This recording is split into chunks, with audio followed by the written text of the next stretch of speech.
Bonjour à tous, c'est Yannalist, je suis de retour dans ce nouvel épisode de Yannalist autour du monde, le 4e du nom. Alors au sommaire aujourd'hui, on va démarrer par la démission fracassante d'André Villas-Boas au sein de l'Olympique de Marseille. Ensuite, on va voyager un peu en Espagne et parler du cas Zidane au Real Madrid et de sa dernière sortie. Et enfin, on va voyager en Asie vers l'Empire du Milieu, en Chine, où on va parler de la dernière affaire qui a secoué le Shandong Luneng. On se retrouve après le générique, et j'espère que vous apprécierez cette nouvelle vidéo. A tout de suite.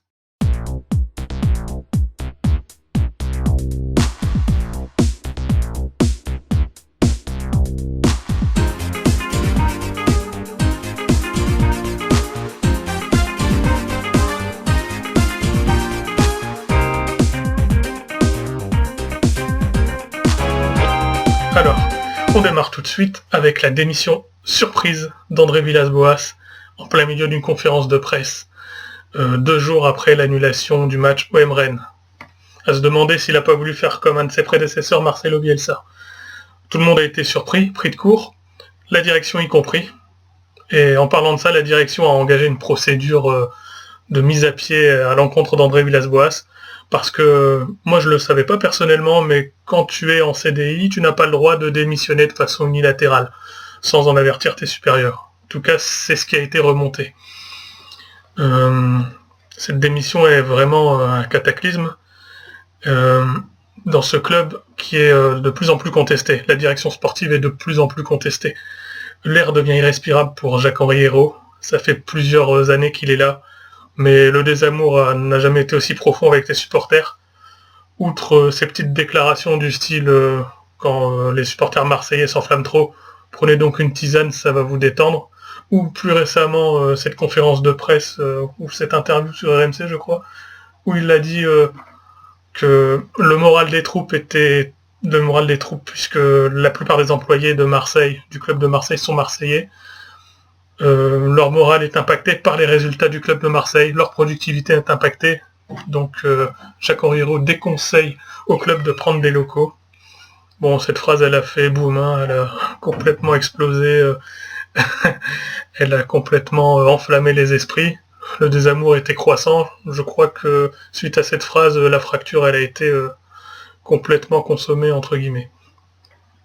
En parlant de fracture, le match OM-Rennes a été annulé la semaine dernière. Le saviez-vous pourquoi ?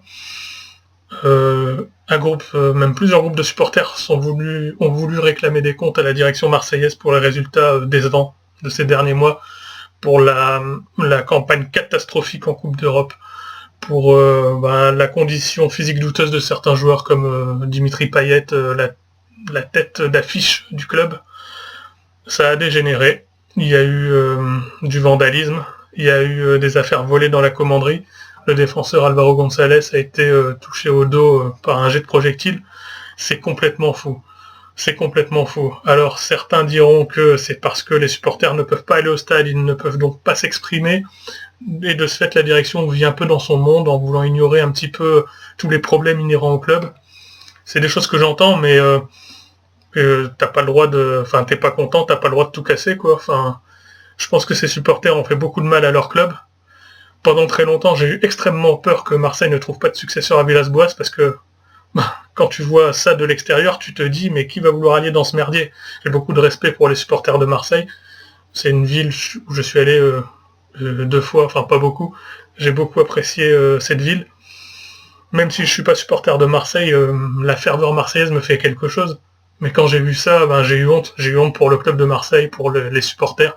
Moi, en tant que fan de foot, j'ai eu honte parce que nous sommes des supporters, nous sommes des suiveurs du football, nous sommes des hommes. Pourquoi se livrer à de telles scènes de guérilla urbaine juste pour du ballon, quoi ? Enfin, oui, Jacques-Henri Hérault, c'est pas la personne qu'il faut au club, très certainement. Est-ce que ça valait le coup de tout casser comme ça ? Certains diront que c'est comme ça qu'on fait bouger les choses. C'est aussi comme ça que peut s'adopter la stratégie de la terre brûlée, à savoir complètement détruire la popularité qu'a ton club. Donc là, de ce que j'ai vu dernièrement, Jorge Sampaoli est attendu, l'ancien coach de Séville, coach chilien. Alors moi je pense que certes, la personnalité de Sampaoli match avec les supporters marseillais.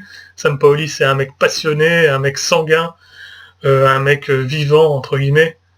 Mais purée, moi j'ai peur que ça explose quand même, avec l'environnement marseillais et tout ce qui va avec. Donc là, c'est Nasser Larguette qui fait l'intérim. Un mec beaucoup plus calme que ce Jorge Sampaoli. J'espère que Marseille va remonter un petit peu parce que la 9e place, c'est pas sa place. J'espère que Milik va scorer. Il a déjà scoré lors de son premier match. J'espère qu'il va apporter un plus à l'équipe. Et je souhaite bonne chance à l'OM dans la course à l'Europe dans cette fin de saison. La Ligue des Champions, je pense que c'est mort, mais l'Europa League, il y a peut-être moyen de l'accrocher. En tout cas, bonne chance au club de Marseille, aux supporters marseillais dans cette période difficile. Alors, en route vers Madrid cette fois-ci, avec Zidane, et cette une vue dans El País. Zidane, ¿por qué voy a abandonar? Pourquoi vais-je abandonner, a-t-il dit. L'entrenador del Real Madrid recupera la sonrisa tras el estadio de la semana pasada y la victoria en Huesca. Me siento respaldado por todos. L'entraîneur du Real Madrid retrouve le sourire après son explosion lors de la semaine passée et la victoire à Huesca. Je me sens soutenu de tous. Explosion lors de sa conférence de presse de cette semaine, où il a reproché au climat madrilène d'être trop oppressant, trop sévère. Dès qu'il y a un match nul, on le remet en cause. Dès qu'il y a un petit grain de sable, on remet tout en cause. La culture du résultat à outrance. Et en fait, Zidane est fatigué de tout ça, en fait. Zidane a gagné 3 Ligues des Champions, il est 2e du championnat espagnol, de la Liga, un championnat très relevé. Et à chaque fois qu'il y a un petit truc, à chaque fois on le remet en question. Et moi je le rejoins, je suis tout à fait d'accord avec lui. Pour moi il faut de la stabilité. Grand club, petit club, club de moyenne envergure, il faut de la stabilité. Si tu remets en cause l'entraîneur dès qu'il y a un résultat moyen, ben bonne chance pour travailler dans la sérénité. Là aujourd'hui, après sa victoire à Huesca, enfin récemment après sa victoire à Huesca, il se sent soutenu de tous. Victoire à l'arraché, un doublé de Raphaël Varane qui ne marque quasiment jamais, le défenseur français, champion du monde français.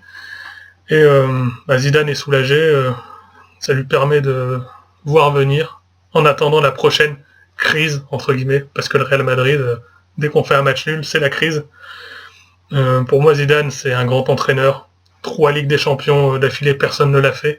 Investir avec tant d'ego au Real Madrid, c'est compliqué. N'oubliez pas que récemment, le Real n'a pas recruté l'été, ou très peu. Donc là, ça commence à se sentir, l'équipe commence à être vieillissante. J'avais entendu dire que quand Zidane revient, il négocie avec le président Florentino Pérez une arrivée de Pogba au Real. Pogba étant trop cher, Pogba n'est jamais arrivé au Real. Est-ce que Zidane l'a mauvaise par rapport à ça? Je ne sais pas. Mais en tout cas, on attend des gros transferts d'ici l'été prochain. Peut-être Pogba, peut-être Kylian Mbappé. À voir. En tout cas, le Real est toujours qualifié en Champions League. Est-ce qu'il va aller au bout? Si j'étais mauvaise langue, je dirais qu'il y a le PSG sur sa route. Non, c'est une boutade. On verra comment ça se passe.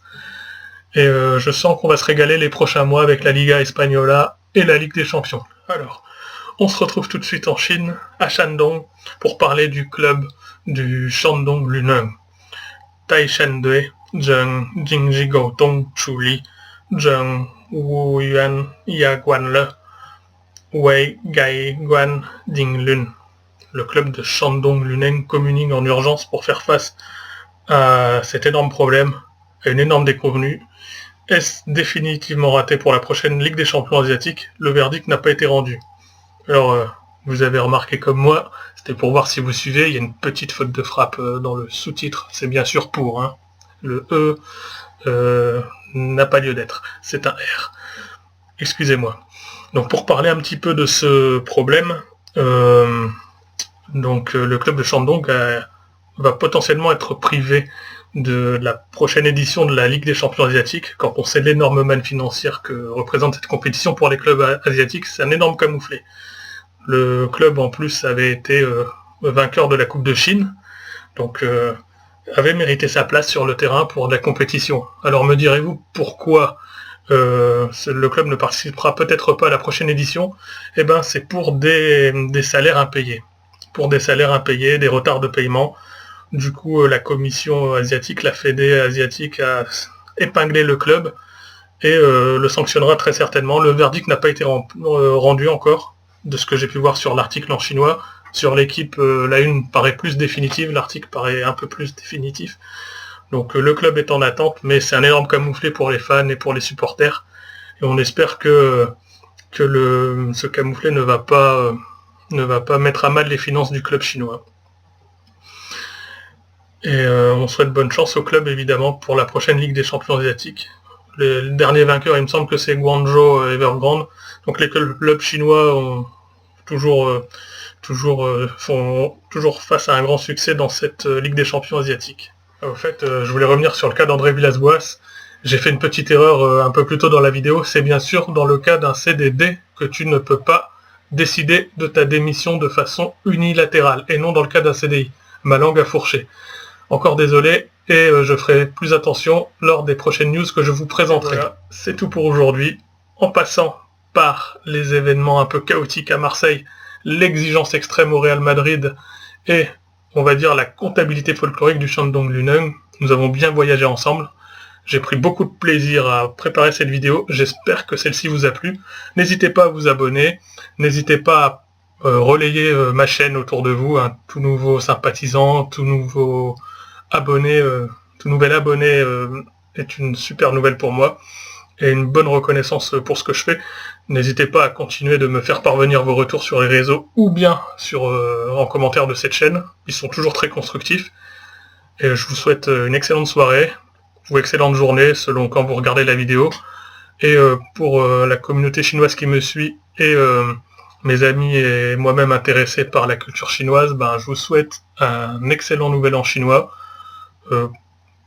Si vous pouvez le passer en famille, c'est encore mieux, ou entre amis proches.